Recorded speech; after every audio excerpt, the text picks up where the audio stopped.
This week on The Bachelor. I shot my shot. I feel bad. I'm not used to giving my attention to multiple women. We have feelings, we have emotions. I cannot stop crying. Just want to let you girls know I am done. Yo, what is up, everybody? Welcome back. Today we're going to be talking about the new episode of The Bachelor Season 29, Episode 2. Let's get right into this.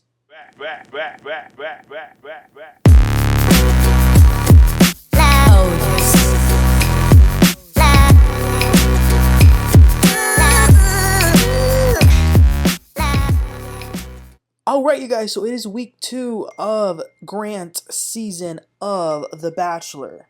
So the episode begins with the 18 girls that were able to pass night 1. They're all excited to start this journey. There is a lot of good energy. Jesse comes over. Now, we do not need to wonder who's going to get the one-on-one date, because last week, the first impression rose had a bonus, which was that the woman who got it was also going to be the one that automatically got that one-on-one, and that was Alex. But he just dropped off the first group date card, and it says that Beverly, Serafina, Allie Joe, Natalie, Prissa, Vicky, Chloe, Zoe, Juliana, and Alicia are going to this first group date, and the card reads, "It's time to shoot your shot." So all of the women get changed and they go meet Grant at the basketball court. Grant tells him that the basketball is his first love, and he says that there's some big ballers coming with them today, and then a bunch of little kids come out.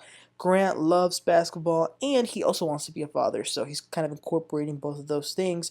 And these were some smart kids, and they were pretty good at basketball too. So they're kind of playing around. I thought it was really nice that there was the little girl that sort of had gotten a little tired. She was kind of short of breath. And Natalie, who, remember last week, she did this little breathing exercise with Grant to calm his nerves. She did that with this little girl who was very, feeling a little tired. And it worked on her, and it made her feel better. So I thought that was really nice. Then they do a slam dunk competition. So each woman, gets a turn to get the ball and shoot it. Now, only about 2 or 3 had gone because they were going down the line. When it's Zoe's turn, instead of doing what she was supposed to do, she says, "I'm going to forfeit my turn and steal Grant for a second." It was so awkward because that just wasn't the time. We're in the middle of doing something all together. But in her mind, she's saying, well, if I'm gonna shoot my shot, then I'm gonna shoot my shot and take him. Okay, so she takes him to the rooftop. Now, this is just my opinion. I think there are times when you can appreciate somebody's effort for wanting to spend time with you and wanting to pull you to the side. But then I think that there are other times when it can feel uncomfortable. And to me, now it doesn't matter what I think, obviously matters what Grant thinks because it's him. But if I were him, that would have given me the uncomfortable one.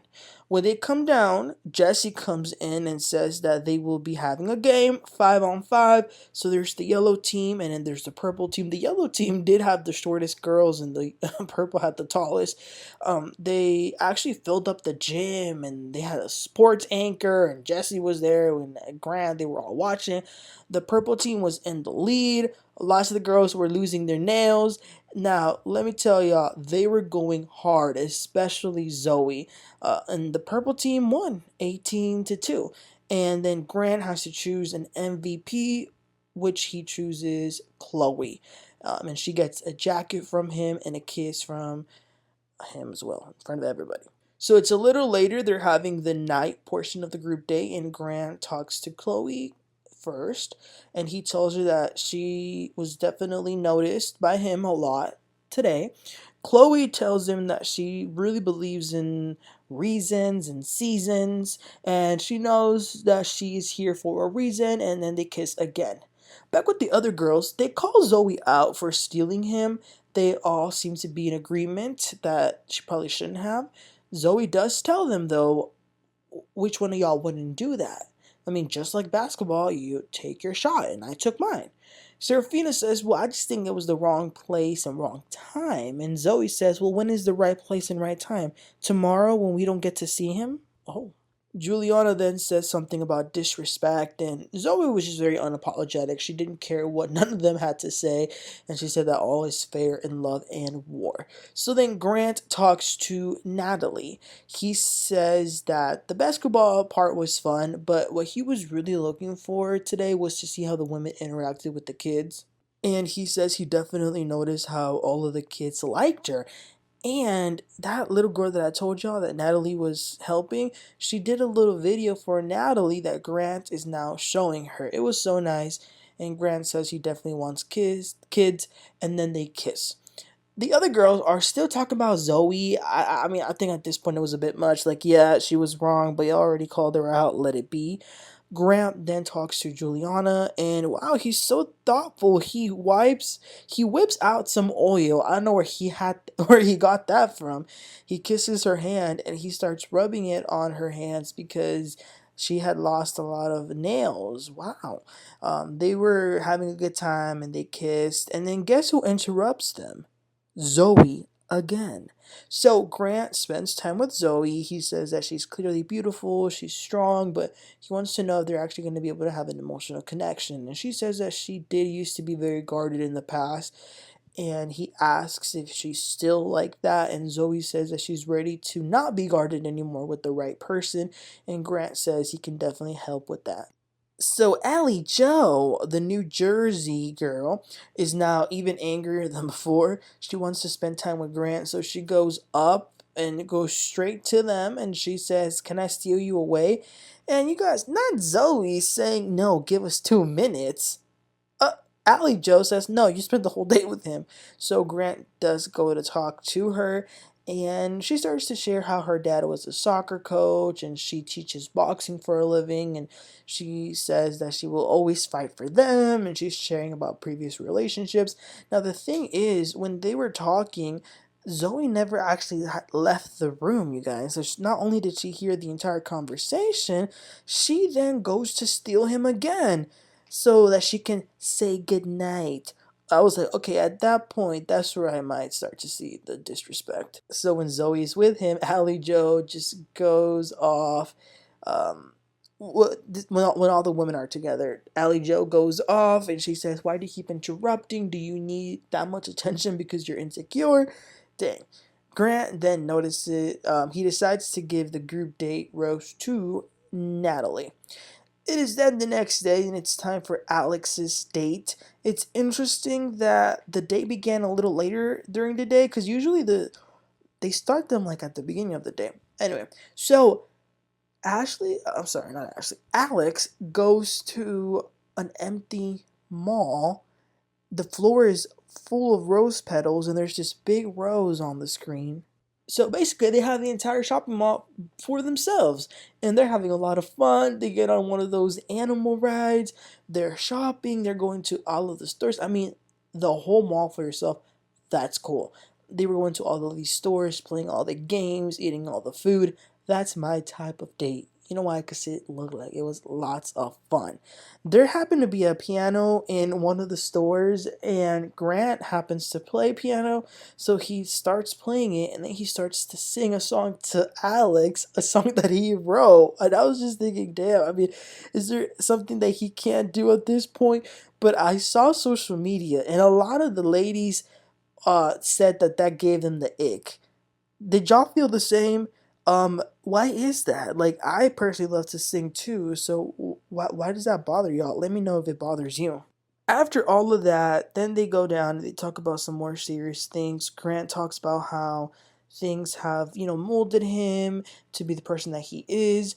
Alex says that she didn't have a traditional family. She didn't see her dad most of her life, and she has an estranged relationship with her mother. And she was raised by her grandparents. That's why she went into speech therapy. And Grant tells her that one day she will be able to have her own family the way that she wants it. So he then gives her the rose and she accepts it. He grabs an old cassette tape, plays it, and then they dance. That was a very nice first date. So then it is a new day, and they are having the second group date of the week, and it's basically all the girls who haven't gone on the group date yet. The ones that didn't go on that first group date. So they all go into a place where A singer named Mario is there. I'm sorry, I did not know who that is. Maybe that's before my time. I don't know. But the song sounded good, and the words of Sheree, I like the beat. So this group date is very interesting because like I said, I personally love music and I think songs are amazing. So the ladies are going to be in charge of writing a little song to perform and dance. So they're gonna have some time to write that, and then they bring out a lady that teaches them a choreography. Now, Grant obviously isn't expecting any of them to be Adele or Beyonce. He just wants to see their personalities. So they had a very nice stage, a bunch of people. They must have definitely had a nice budget this season. So Grant actually gets the ball rolling by singing another song that he wrote. So for the girls, it wasn't so bad. What they do is that they all come down together and they're all dancing, and then they just sort of had to perform their little individual song bits, little bits at a time. um Carolina took it up a notch by incorporating some Spanish to her song. I thought that was cool. And then she plants a kiss on him. I would say I also thought Rebecca cleared. I think she probably did the best. She actually had a decent voice, and I thought her song flowed pretty well. But Grant picks a winner, and it's Carolina. So she gets to be uh, serenaded by Mario, and her and Grant are dancing. Now she did do a bit too much towards the end of that. Grant sat down. She got on top of him. She was literally straddling him. And that was not a kiss. They were like making out. Like her tongue was down his esophagus. I was like, calm down, okay. Everybody was seeing this. So it's now the later part of the date. And when Grant walked in, it felt super weird. The energy was just so off that even Grant felt uncomfortable. He does talk to Rebecca first, and I really like her spirit. She kind of made everything feel a little better for him, and she lets him know that she just wants to make the best of this for her and for him as well, because this is his journey. Rebecca tells the girls what Grant just said, and now Carolina feels a little bad that maybe she made them feel bad. She has a little bit of a back and forth with some of the ladies. Grant then talks to Rose. Rose said that today was one of those days where she felt a bit emotional, a little sad, and he says, what can he do to make it better? And she says, you're already making it better. Aw. Carolina then wants to talk to Grant because, again, I guess she feels guilty. So then this girl, Latia is her name, she goes to talk to Grant because on night one, Grant had made a comment saying, you're really pretty, you must not be told no a lot. So I guess she was triggered by this because she says that she does get told no, and he has to apologize. He apologizes and asks, what brought you here? And she says that she wants a family, she wants to get married, and she's sick of dating, and she starts to cry a lot. He comforts her and he hugs her, and then they end up kissing. So Carolina and Grant finally talk. She tells him that she was so excited coming in, but now her spirits are a little down because she doesn't want to step on any toes, and she says that it's making her sad that people are getting sad that she's happy. Grant tells her that she didn't do anything wrong. He chose her to win because he noticed her, and he says, if you ever feel like that, just come and tell me so I can protect you. Again, aw.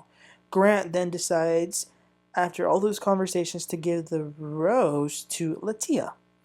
We then fast forward to the next night in the rose ceremony, and Grant had some pretty good conversations with Beverly. Ella wrote him a very nice letter that he ended up keeping. She wrote him the letter, and she also read it to him. Someone who's having a hard time tonight is Bailey, the selfie girl from night one. When she goes to talk to him, she does tell him that she has been struggling. Grant has said that he wants the person who he's with to be very emotionally available and vulnerable, and she says that for her it is very hard to be vulnerable so quickly, and she kind of masks it a lot of the times with humor. She also feels like at times in this journey. She doesn't know what to do or say sometimes. I honestly felt bad for her. She was crying, and I feel like I kind of connected with what she was trying to say. I just hated the fact that she got interrupted, and I think Grant should have probably just told that other girl who interrupted them if she could hold on a bit. I mean, just because someone says, "Can I steal you?" doesn't mean you actually have to.